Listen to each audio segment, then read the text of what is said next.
मोदी सरकार के 12 साल पूरे हो रहे हैं। 12 साल का वर्ष इसलिए भी इम्पॉर्टेंट है क्योंकि इसके साथ ही प्रधानमंत्री नरेंद्र मोदी देश के सबसे ज़्यादा दिनों तक प्रधानमंत्री रहने वाले व्यक्ति हो गए हैं। और हमारे साथ देखिए उन्हीं की सरकार में पूरे 12 साल मंत्री रहे किरण रिजिजू जी हैं। रिजिजू जी, आपका स्वागत है।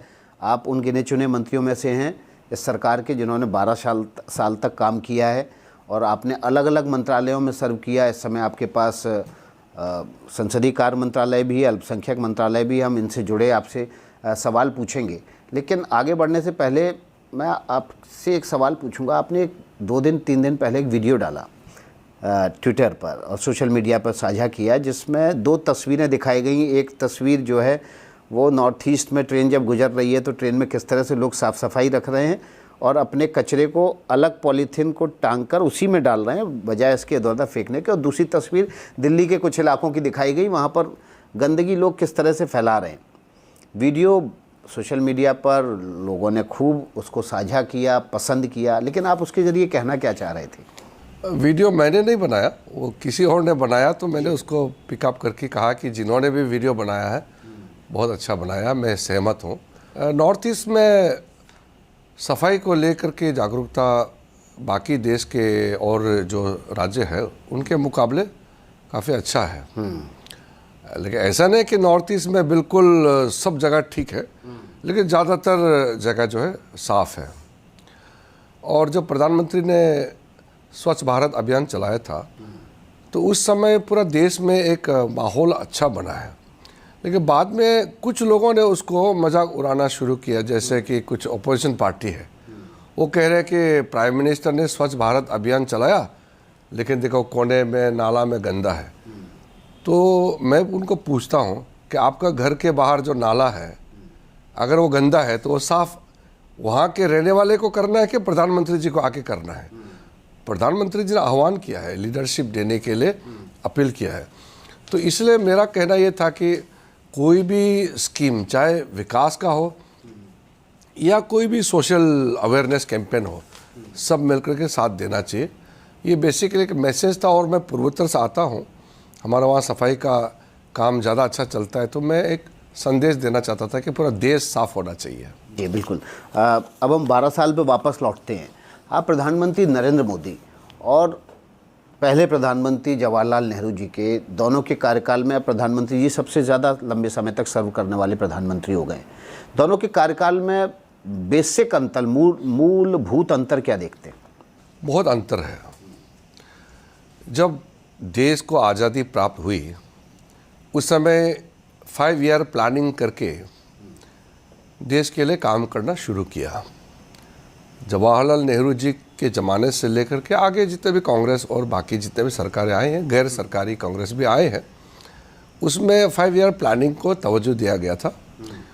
और फिर देश अपना आप गति जो है जैसे भी हो वो चलते रहा। लक्ष्य नहीं था, टारगेट नहीं था, ऑब्जेक्टिव नहीं था। जब आप कहीं भी जाता है जर्नी में भी तो लक्ष्य तो होना पड़ेगा, डेस्टिनेशन होना पड़ेगा। तो मोदी जी ने जो 2014 के बाद, लेकिन योजना आयोग बना तो योजना आयोग तो लक्ष्य ही बनाता था ना? नहीं, ऐसा नहीं है। वो 5 साल का होता है। 5 ईयर प्लानिंग ही हमारा सिस्टम था। तो मोदी जी ने उसको बदलते हुए 2047 में विकसित भारत बनना है, उन्होंने टारगेट लक्ष्य रखा। तो आप सोचिए कि इतने सालों तक भारत गरीब क्यों बना रहा। हमारे साथ में काफ़ी जो डेवलपिंग कंट्रीज हैं सबने आज़ादी प्राप्त किया और सब आगे बढ़ा। कई राष्ट्र बिल्कुल वो अपने ओर से संपन्न कह सकते हैं या विकसित बोल सकते हैं, विकसित राष्ट्र बने। तो इंडिया का पर कैपिटा इनकम की दृष्टि से भी ओवरऑल जीडीपी जो है विकसित राष्ट्र नहीं बन पाया क्योंकि लक्ष्य नहीं था। तो आप ये कह रहे हैं कि 5 साल की सरकार होती थी, 5 साल की योजना बना ली जाती थी, उसके बाद अगला देखेंगे। ये चिंता नहीं थी कि 20 साल बाद देश कहाँ होना चाहिए। लॉन्ग टर्म प्लानिंग नहीं। किसी भी राष्ट्र को आगे बढ़ने के लिए लॉन्ग टर्म प्लानिंग चाहिए। मोदी जी ने विकसित भारत 2047 का लक्ष्य रखा।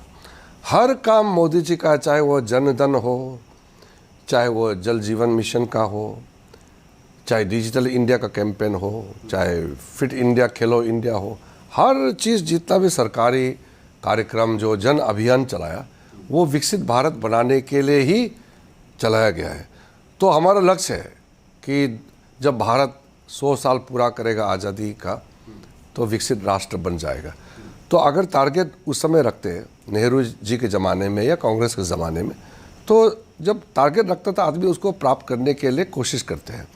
तो विज़न, भारत को विकसित राष्ट्र बनाने का एक्चुअल जो विज़न है, सपना है, वो न्यू प्रधानमंत्री नरेंद्र मोदी जी ने रखा है। मैं उनके साथ शुरू से काम कर रहा हूँ, इसलिए मुझे मालूम है कितना लगन और कितना अच्छा सोच के साथ मोदी जी ये लक्ष्य रखा है और हम उस लक्ष्य की ओर बढ़ रहे हैं।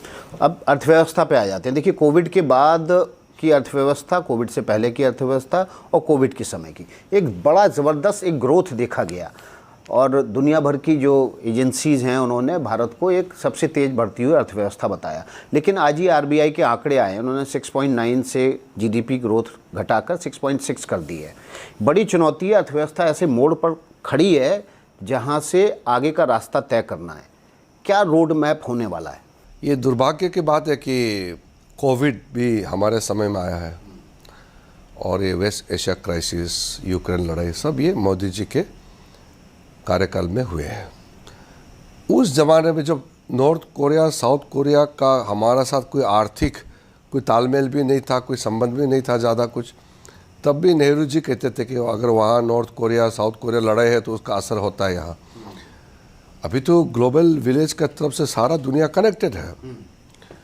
जब यूक्रेन लड़ाई हुआ, गाज़ा में इजराइल का साथ जब गतिविधि हुआ, फिर ये पश्चिम एशिया में ईरान, इजराइल, अमेरिका का साथ जो लड़ाई हुई, उससे बहुत प्रभाव इसलिए हुआ कि हमारा 80% तेल और जो गैस है वो तो वहीं से आते हैं।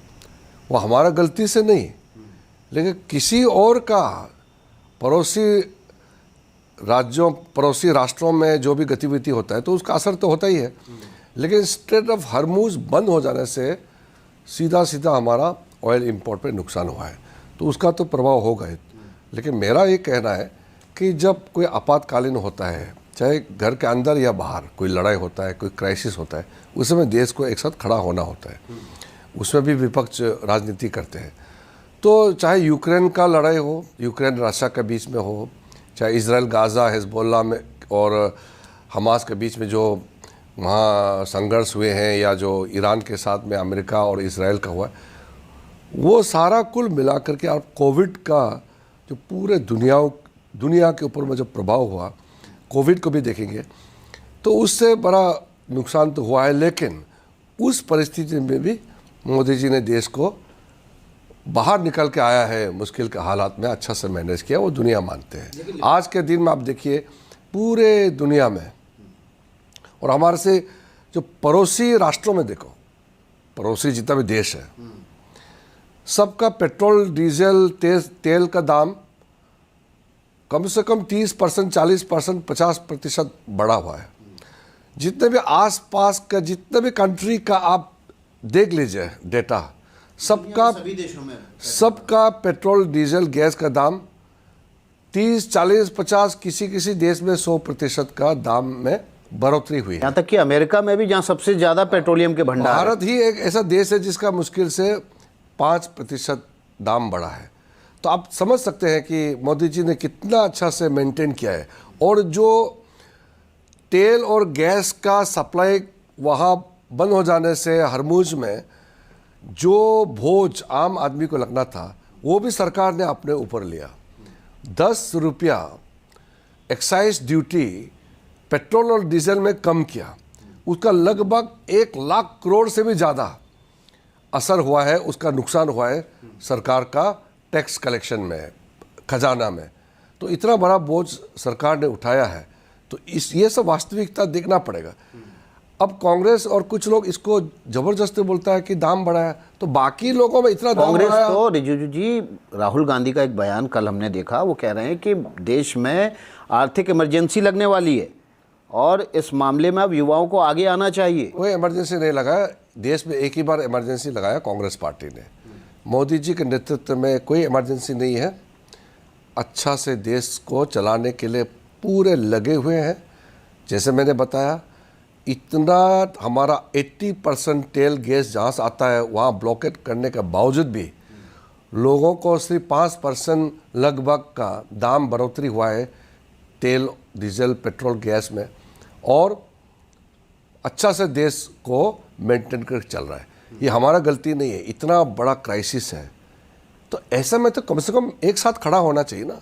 अगर कोई क्राइसिस नहीं है दुनिया में फिर भी सरकार विफल होता है तो सरकार को क्रिटिसाइज जरूर करना चाहिए। प्रधानमंत्री ने कहा सोना मत खरीदो, विदेश यात्रा मत करो।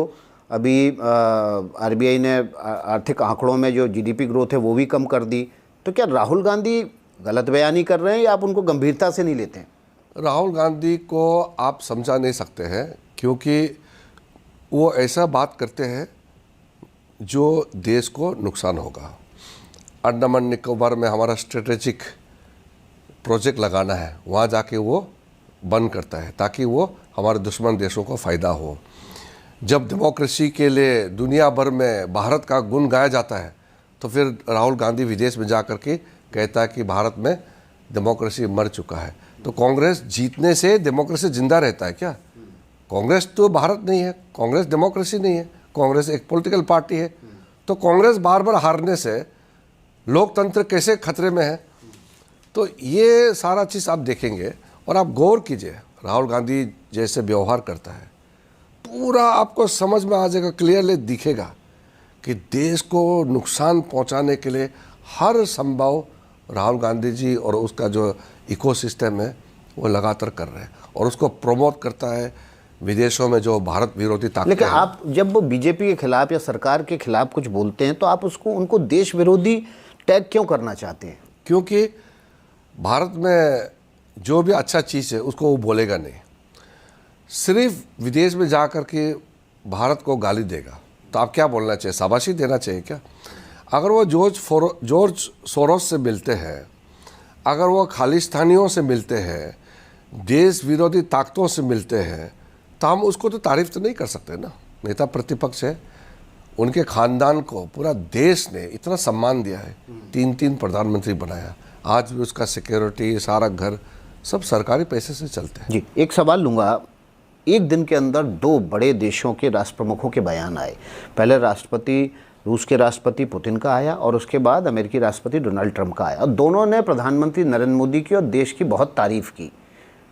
क्या भारत ऐसी पोजीशन पर आके खड़ा हो गया है जहां पर वो 2 ध्रुवीय व्यवस्था के बीच एक खुद बहुत बड़ा ध्रुव बन के उभरा है, जिसको कह सकते हैं धुरी का जो केंद्र बिंदु है वो बन गया है और यहाँ से गेम बदल सकता है कुछ? ना, मैं विदेश पॉलिसी पे कुछ नहीं कहूँगा क्योंकि ये नीतिगत विदेश मंत्रालय का मामला है। मैं इसे इतना ही कहूँगा कि पहले हम लोग जब विदेश जाते थे या जितना भी हम सुनते थे, भारत को लोग मजाक उड़ाते थे उस ज़माने में कि ये यहाँ सांप सपेरों का देश है और भारत सिर्फ कटोरे लेकर के मांगने के लिए आते हैं। आज तो भारत एक बहुत मजबूत राष्ट्र बन करके खड़ा हो चुका है। अब यहाँ से अगले फेज आगे ले जाने के लिए जो रिफॉर्म्स मोदी जी ने लाए हैं, वो रिफॉर्म्स एक्सप्रेस जो चल दिया वो रुकने वाला तो है नहीं। और अब देश भर में सबको मालूम है कि इस देश में अगर किसी व्यक्ति और किसी नेता में ताकत और दूरदृष्टि जो विचार है, जो देश को, भारत को विकसित बना सकता है, वो सिर्फ नरेंद्र मोदी जी है। इसलिए देश मोदी जी के साथ खड़ा है। विपक्ष लोग कुछ भी बोले क्योंकि बोलने का आज़ादी है, देश में कोई कुछ भी बोल सकते हैं। राष्ट्रपति पुतिन ने एक बात कही कि भारत के ऊपर अमेरिका बेवजह का दबाव डाल रहा है और भारत झुकने वाला नहीं है। क्या अमेरिका दबाव डाल रहा है भारत के ऊपर? देखिए, ये सब चीज़ पे मैं तो कोई कमेंट तो नहीं करूँगा क्योंकि नीतिगत ये विदेश मंत्रालय का मामला है। लेकिन मैं इतना भरोसा दिलाना चाहता हूँ कि मोदी जी को ना कोई दबा सकता है, ना कोई डरा सकता है और ना मोदी जी को कोई कम आंक करके बात कर सकता है। मोदी जी अपने आप में एक ऐसा नेता है जो लगातार चुन करके मुख्यमंत्री के रूप में और प्रधानमंत्री जी के रूप में लोगों का चुना हुआ नेता, डेमोक्रेटिकली इलेक्टेड लीडर में आज विश्व में सबसे रिस्पेक्टेड, सबसे जिसको कहते हैं वेल कमांडेड अथॉरिटी जिसके पास है वो नरेंद्र मोदी जी के पास अच्छा, अमेरिका और भारत के बीच ट्रेड डील अभी भी घोषणा तो हो गई है, लेकिन फाइनल सिग्नेचर बाकी है। क्या आप अश्योर करेंगे कि किसानों के हित इस डील में पूरी तरह से सुरक्षित रखे जाएंगे? वो तो मोदी जी ने पहले ही कह चुका है, प्रधानमंत्री मोदी जी ने पहले ही साफ आखिरी कह साइन चुका से है। पहले कुछ नहीं बदलेगा। मोदी जी ने क्लियरली कहा कि जो भी निर्णय होगा भारत का संप्रभुता, भारत का युवा, भारत के किसान का कोई नुकसान नहीं होगा। मोदी जी ने कह दिया, तब भरोसा करना चाहिए ना। जब प्रधानमंत्री जी ने कहा, तो ये जो कैंपेन चलाते रहते हैं राहुल गांधी और जो इकोसिस्टम है, इनके बात पे मत जाइए। मैं तो ये मानता हूँ कि जनता मोदी जी को भरोसा करते हैं। आपने और मोदी जी इकोसिस्टम को की भरोसा बात कीजिए। कही। इकोसिस्टम 12 साल हो गए, इकोसिस्टम आपके अनुकूल नहीं बना पाए आप, क्या वजह रही? वो इसलिए है कि चुनाव तो वो जीत नहीं सकते हैं, तो इकोसिस्टम के माध्यम से अपना बात रखते हैं। लोकतंत्र में पैमाना क्या है? चुनाव, जनमत।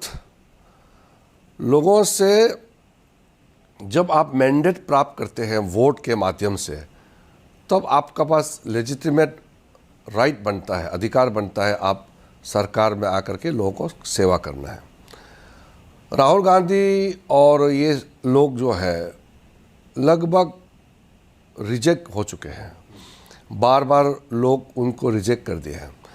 अब रिजेक्ट करने के बाद उनका पास प्लेटफॉर्म नहीं है, तो एंटी इंडियन एलिमेंट्स जो है भारत विरोधी ताकतों के साथ तालमेल करके वो इकोसिस्टम बना करके नैरेटिव बनाते रहते हैं। तो ऐसा ही एक नैरेटिव आजकल सोशल मीडिया पे बन रहा है, आपको लगता है? कॉकरोच आ रहे हैं, रोज़ पोस्ट किए जा रहे हैं। एक कॉकरोच जनता पार्टी बनी है जिसके फॉलोअर 22 मिलियन के आसपास हो गए हैं कुछ ही दिनों के भीतर। एक तरह से सोशल मीडिया पर इसको कहते हैं कि जो फॉलोअर्स का ब्लास्ट हुआ एक ही खास पेज के लिए। इस पे आप देखिए, एक चीज़ इतना ही सुनिए कि कोई भी भारत के नागरिक पॉलिटिकल पार्टी बनाना चाहते हैं तो बना सकते हैं, अपना बात रखना है, कोई रोक तो नहीं सकते हैं। लेकिन ये कॉकरोच के नाम से अगर कांग्रेस को नुकसान पहुंचाता है तो कांग्रेस खुद देख ले, ये तो उन्हीं के लोगों के। अच्छा, कांग्रेस को कैसे नुकसान हो रहा है इससे? नहीं, जैसे जब आम आदमी दिल्ली में उठा तो कांग्रेस खत्म हुआ, आम आदमी पंजाब में उठा तो कांग्रेस खत्म हुआ। तो सेम वोट बैंक, सेम वो इकोसिस्टम के बीच में ये लोग खड़ा है। तो आम आदमी अगर कुछ चीज़ खड़ा करता है, किसी भी नाम से कुछ भी करते हैं, तो उसका नुकसान कांग्रेस का होगा ना। तो वो कांग्रेस चिंता करे ना, हम तो अपना काम करते रहेंगे, हम तो देश को सेवा करना है, हमको देश के लोगों ने काम करने के लिए जिम्मेदारी सौंपा है। लेकिन ये कहा जा रहा है कि जब वो अभिजीत दीप के जब अमेरिका से भारत आएंगे तो एयरपोर्ट पर पहुंचिए, वो वहाँ से सीधे जंतर मंतर जाएंगे। पुलिस ने उनको वहाँ पर प्रदर्शन करने की अनुमति नहीं दी है, तो पार्लियामेंट स्ट्रीट थाने जाएंगे। अगर एयरपोर्ट पर उनको रोका गया तो स्टिक लेके आइए, हाथ में डंडे लेके आइए, स्प्रे लेके आइए, अगर पुलिस रोकेगी तो उसका इस्तेमाल करना है। इसको किस तरह से लेते हैं लॉ एंड ऑर्डर की सिचुएशन? ये तो देखिए परिस्थिति जो लॉ एंड ऑर्डर देखते हैं वो लोग देखेंगे। हमारा जितना कहना है कि देश का विरोध में कोई अगर काम करता है तो उसको जनता तो देख ही रहा है, और कोई भी आदमी, कोई भी भारत के नागरिक अपना बात रख सकते हैं, पार्टी बना सकते हैं, कोई उसमें किसी को रोक टोक तो है नहीं। लेकिन भारत के लोकतंत्र को मजाक नहीं उड़ाना चाहिए, हल्केपन में लेकिन ये कहा जा रहा है कि आसपास के देशों में, श्रीलंका हो, बांग्लादेश हो, नेपाल में हुआ, जिस तरह से जनजीय आंदोलन सोशल मीडिया से निकल के सड़कों पे आया, वही कुछ भारत में होने वाला है। वो तो कहने वाला कहेंगे ना, तो हर जगह अपना अपना परिस्थिति होते हैं। नरेंद्र मोदी जी से समर्पित कोई इंसान अपने देश के लिए काम करते हुए ना सोच सकता हूँ, और मैंने आज तक देखा है। तो मोदी जी के प्रति लोगों का विश्वास है, आस्था है। मोदी जी से लोग उम्मीद रखते हैं कि यही एक नेता है जो देश को आगे ले जाएगा। लेकिन ये इसमें सोनम वांगचुक भी जुड़ गए हैं, जो कि एजुकेशन सेक्टर से जुड़े रहे। कोई भी कहीं भी जुड़े ना, और उसके हमारा ये क्या जो मतलब? मुद्दे उठा रहे हैं, आप मानते हैं शिक्षा में सुधार से जुड़े हुए मुद्दे उठा रहे हैं, और वो आज की परिस्थितियों में एकदम सटीक हैं? ऐसा नहीं है। शिक्षा मंत्रालय ने बहुत रिफॉर्म्स किए हैं, और अभी जो नीट एग्ज़ाम वगैरह में जो भी लोगों ने गलतियां की है वो सब ठीक करने के 3 लिए। साल में 3 बार पेपर लीक हुए सर। हाँ, तो जिसके हाथ में जिसको जिम्मेदारी सौंपा गया है उन लोग के माध्यम से अगर गड़बड़ होता है, जो सीक्रेटसी मेंटेन करना चाहिए, जिनको संभालना है, तो उसका भी तो फुल प्रूफ कर रहे हैं ना। आप अभी शिक्षा मंत्रालय ने निर्देश दे करके जितना रिफॉर्म्स लाया है, मुझे तो पूरा विश्वास है कि आगे बहुत सटीक तरीके से जो प्रॉब्लम्स समस्याएं आए हैं उसको सुधारने में पूरा काम आने वाले हैं। इतना रिफॉर्म्स एजुकेशन मिनिस्ट्री ने लाया और अभी जो भी कदम उठाया है फुल प्रूफ, चाहे वो वेरिफिकेशन के लिए, रीवैल्यूएशन के लिए जितना भी काम कर रहे हैं, पोर्टल बनाया जिस तरीके से काम कर रहा है फुल प्रूफ लीक को रोकने के लिए।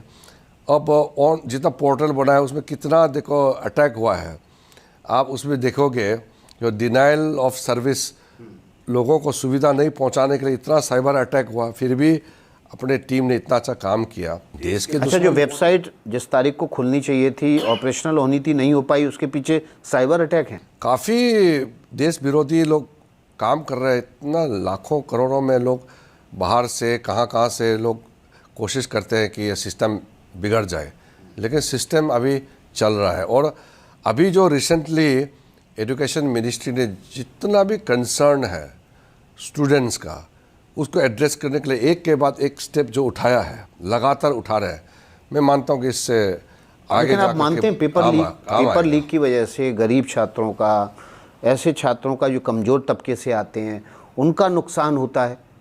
कोई भी स्टूडेंट हो, अमीर गरीब का बात ही नहीं है। इस तरह का होगा तो सब चिंता तो हम लोगों को सबसे ज़्यादा होना चाहिए, तभी तो इतना रिफॉर्म्स लाया है, एक्शन लिया है, और इसके लिए अभी और भी जो कदम उठाया गया है उससे आगे इस तरह की समस्याओं को हल करने में काम आएगा। सीबीएसई में भी बहुत सारी विसंगतियां पाई जा रही हैं। रीवैल्यूएशन के लिए छात्रों ने डाला तो मालूम पड़ा दूसरे की कॉपी मिल गई। रीवैल्यूएशन के लिए जब वेबसाइट खुलनी थी काम नहीं कर पा रही थी। तो ऐसा लग रहा है कि जो शिक्षा मंत्रालय जो है वो पूरी तरह से लचर हो चुका है, वहाँ पर लोग लापरवाही से काम कर रहे हैं। मैंने आपको जैसे कहा ना, जो लोग को जिम्मेदारी सौंपा है वहाँ अगर कमियाँ पाई गई हैं या वहाँ गलतियाँ हुई है तो उसको सुधारने के लिए जो कदम उठाए उसको भी देखो ना। बाकी इतने लाखों स्टूडेंट्स को पेपर लीक की वजह से या कोई कारण से नुकसान होता है, तो नुकसान को कम करने के लिए, समाधान करने के लिए, बच्चों का भविष्य के लिए सबको मिलकर सोचना होगा ना। तो उससे राजनीतिक लाभ उठाने के लिए आप उसको बिना मतलब से जो शिफ्ट करेंगे और आप स्टूडेंट का नाम से पॉलिटिक्स खेलेंगे, वो तो ठीक नहीं ना। अगर सुझाव देना है तो दे सकते हैं ना। अगर पेपर लीक या इस तरह से होते हैं, उसको रोकने के लिए कोई अच्छा पॉइंट है, सुझाव है, कोई भी पॉलिटिकल पार्टी, कोई भी नागरिक सुझाव दे सकते हैं, लेकिन आप पूरा सिस्टम देश को ही बदनाम करेगा, ये तो कोई सोल्यूशन नहीं हुआ ना। जब गलतियां जहां हुआ है, जिसके टेबल में हुआ है और कैसे हुआ है, सिस्टम में कहाँ कमी रह गई, तो उसको तो सुधारना होता है। सुधारने का जो प्रोग्राम है वो तो लगातार होते रहता है। लेकिन आप कह रहे हैं कि जो कमी है उसको दूर करेंगे, जो खामी रह गई उसको दूर करेंगे, लेकिन अब कुछ बच्चे ट्रॉमा में चले जाते हैं, सुसाइड कर लेते हैं, उस कमी को कैसे भरेंगे? वही तो मैं कह रहा हूँ, ऐसा नहीं होने के लिए तो आप कुछ काम करना पड़ेगा ना।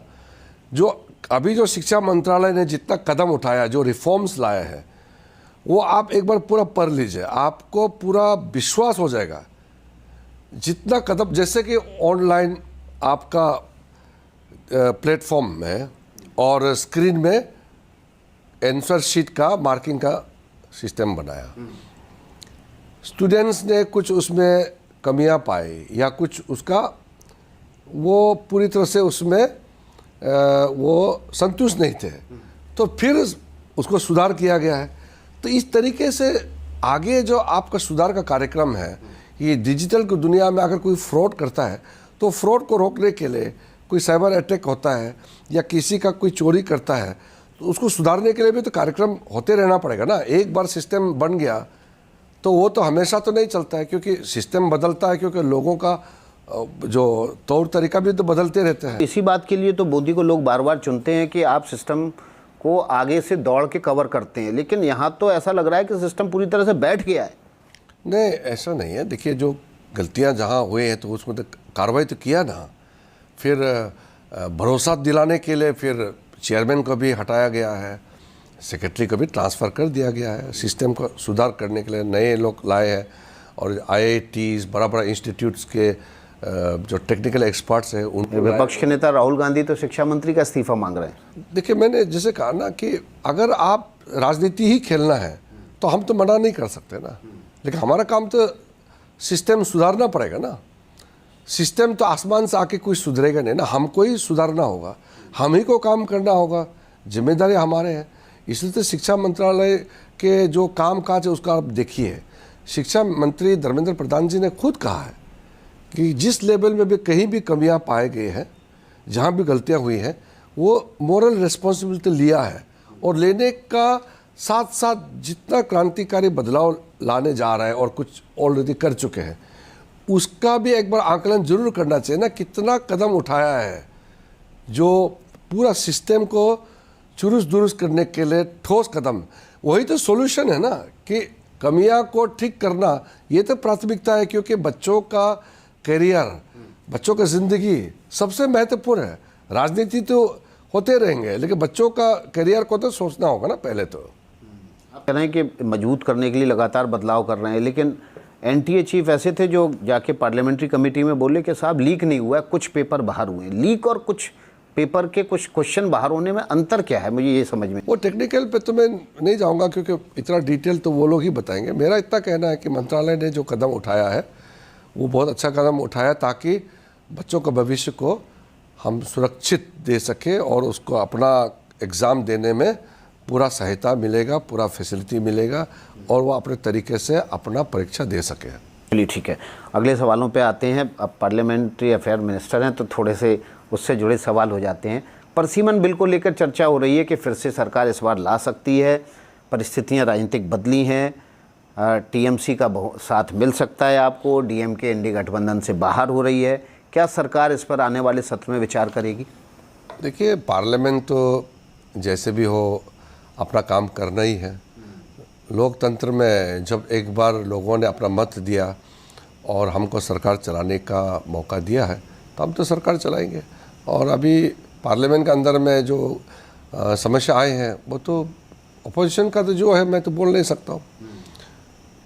जितना भी जो विपक्ष पार्टियां हैं, अगर वो टूटता है, कांग्रेस का कमज़ोरी और गलतियां से अगर विपक्ष में गड़बड़ होता है, विभाजन होता है, तो उसमें तो हमारा कोई रोल नहीं है। लेकिन कोई भी पार्टी समर्थन करेगा सरकार का बिल पे, सरकार का कोई भी देश के लिए अच्छा कानून लेके आता है, उसमें कोई भी पार्टी समर्थन करेंगे तो हम तो वेलकम करेंगे ना, कोई भी पार्टी हो।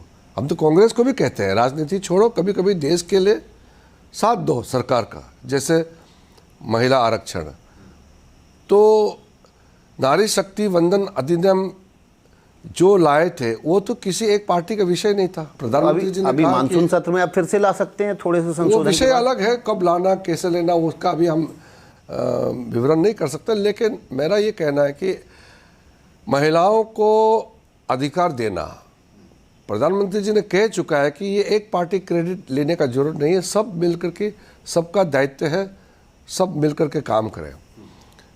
फिर भी कांग्रेस पार्टी विरोध किया है, और जो लोग बाकी पार्टी समर्थन करना चाहते थे उनको भी कांग्रेस ने उकसाया है। आगे देखते हैं क्या होते हैं। 2029 में वन नेशन वन इलेक्शन क्या लागू हो पाएगा, और होगा तो किस स्वरूप में? क्या जो अभी तो मैं अभी जिक्र नहीं कर सकता, वो तो JPC बनाया हुआ है। अब ज्वाइंट पार्लियामेंट्री कमेटी में जो होगा वो रिपोर्ट टेबल करेंगे, तो हम लोग देखेंगे कि उसमें क्या सुझाव आया है, लोगों का मिजाज क्या है, किसका क्या स्टैंड है, वो बाद में पता चल जाएगा। आधे राज्यों को 2029 में कर दिया जाए, बचे हुए आधे राज्यों को 2024 में कर दिया जाए, कुछ इस फार्मूले पे भी सहमति बन सकती है? कोई रिपोर्ट आया नहीं, इसलिए मैं कमेंट नहीं कर सकता हूँ इसको, अभी इंतज़ार कर रहे हैं। सांसद हैं काकुली घोष, उन्होंने स्पीकर को पत्र लिखा है कि उनके खिलाफ जो है वो पार्टी में मिसबिहेव हुआ, उन्होंने आरोप भी लगाए हैं। TMC के कई नेता जो है वो सांसद, वो BJP के संपर्क में हैं, इस तरफ आना चाहते हैं। आप TMC को तोड़ रहे हैं या TMC खुद भस्मासुर बन गई? अरे हम TMC को तोड़ने वाला कौन होते हैं? पार्टी खुद से आपस में लड़के टूटता है तो हम तो रोक नहीं सकते ना। हम कैसे टूटेंगे? वो बच्चे हैं क्या? कोई वहाँ के टीएमसी में जो मेंबर्स ऑफ पार्लियामेंट है वो सब चुने हुए प्रतिनिधि है, सब मैच्योर्ड लोग हैं। हमको जाके तोड़ने का कोई ज़रूरत नहीं ना। इतने 2 साल हो गए हैं, हमने कुछ किया क्या? किसी एमपी को तोड़ के लाया क्या? देखिए, ममता बनर्जी आरोप लगा रही है कि पुलिस का इस्तेमाल करके विधायकों को, सांसदों को डराया जा रहा है। ऐसा नहीं, इतना बोलना आसान है, ऐसे कोई नहीं कर सकता है। ये मैच्योर डेमोक्रेसी है इंडिया में। सारा मेंबर्स ऑफ पार्लियामेंट एमएलएज अपना विवेक से काम करते हैं और सिस्टम बनाया हुआ है। हम तो टीएमसी हो या कोई भी हो, हमारे लिए तो सब बराबर है। मैं तो अपोजिशन पार्टी को भी बराबर इज्जत देता हूँ। मैं संसदीय कार्य मंत्री होने के नाते मैं तो सारा अपोजिशन पार्टी को उनके पास जाता हूँ, उनसे बात करता हूँ, उनसे सहयोग का हम अपेक्षा रखते हैं। लेकिन आपस में अगर टूट हो जाए तो डीएमके कांग्रेस पार्टी से टूट के इंडी गठबंधन से बाहर हो गए तो उसमें हमारा क्या दोष है? कांग्रेस ने डीएमके को धोखा दिया और जैसे चुनाव का नतीजा आया, डीएमके उसका सबसे पुराना पार्टनर है कांग्रेस पार्टी का, 2 सेकंड में लात मार दिया और डीएमके दुखी है। तो हमारा तो गलती नहीं है। और टीएमसी के अंदर में अगर कोई ऑटोक्रेटिक सिस्टम चल रहा है और एमपी एमएलए नाराज है तो हम क्या कर सकते तो ऐसे दुखी सांसद अलग गुट बना के और आपको समर्थन देते हैं तो आप उसके लिए तैयार हैं? मैंने आपको फिर से वही बात कह रहा हूँ, जो भी पार्टी, जो भी एमपी सरकार का कोई भी महत्वपूर्ण बिल या कोई भी सरकार का बिजनेस को सपोर्ट करता है तो हम तो वेलकम ही करेंगे। क्योंकि जी, बहुत बहुत शुक्रिया आपका किरण रिजिजू जी। लंबे समय बाद आपसे लंबे समय तक बात हुई, देश के हर मुद्दे पर हमने आपसे बातचीत की। सरकार के 12 साल पूरे हुए हैं, आपको शुभकामनाएं इसकी बहुत बहुत। आगे भी भविष्य में आप इसी तरह से साल दर साल सरकारें चलाते रहें। बहुत बहुत शुक्रिया आपका। शुक्रिया।